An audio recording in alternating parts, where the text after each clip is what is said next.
Hey everyone, I'm Zoe with True Crime Stories, Real Crime, Real People, and Real Horror.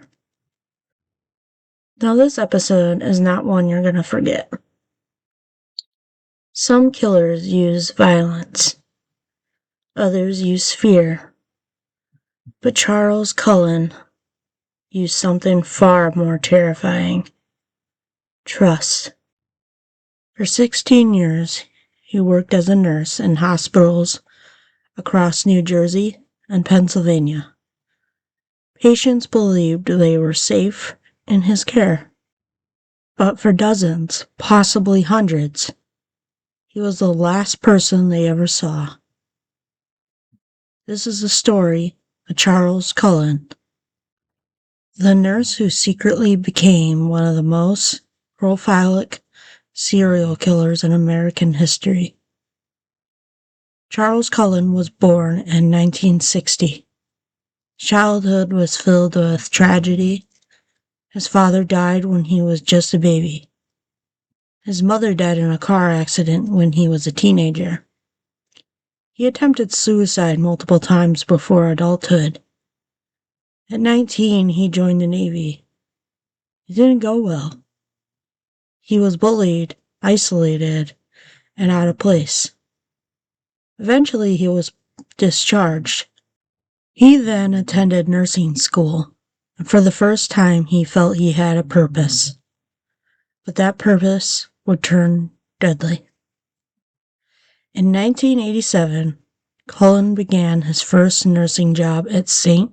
Barnabas Medical Center. Within months, patients began dying mysteriously. Cullen had access to powerful drugs, insulin, digoxin, heart medications. He started injecting patients with deadly doses, quietly, secretly, with no trace. No one suspected the quiet, polite nurse. Over the next decade, Cullen moved between hospitals: Warren Hospital, Hunterdon, Liberty, Lehigh Valley. Everywhere he went, strange deaths followed. Lab results showed unusual drug levels. Patients coded out of nowhere. The hospitals didn't report him. They simply let him go to avoid lawsuits or bad press. Cullen later called this a free pass to keep killing. Cullen later said he killed patients because they were suffering, but many victims were recovering. Some were young, some were stable, some were about to go home. He wasn't ending suffering, he was creating it. He admitted he felt a rush, a calm satisfaction after killing a patient. He was addicted to death. Cullen confessed to 40 murders. Investigators believe the real number could be over 400. If true, he may be the most prolific serial killer in the U.S. history. Everything changed at Somerset Medical Center. Nurses noticed strange medication logs, patients crashing unexpectedly, digoxin levels that made no sense. A fellow nurse, Amy Loughran, became suspicious. She began documenting Cullen's behavior. She reported him to hospital's officials, who initially ignored her. But she didn't stop. She worked secretly with police, helped track Cullen's drug activity. Her behavior helped bring him down. In December 2003, police confronted Cullen. He quietly confessed. He said, "I couldn't stop. I didn't know how." He showed no remorse, no emotion, no guilt, just cold honesty.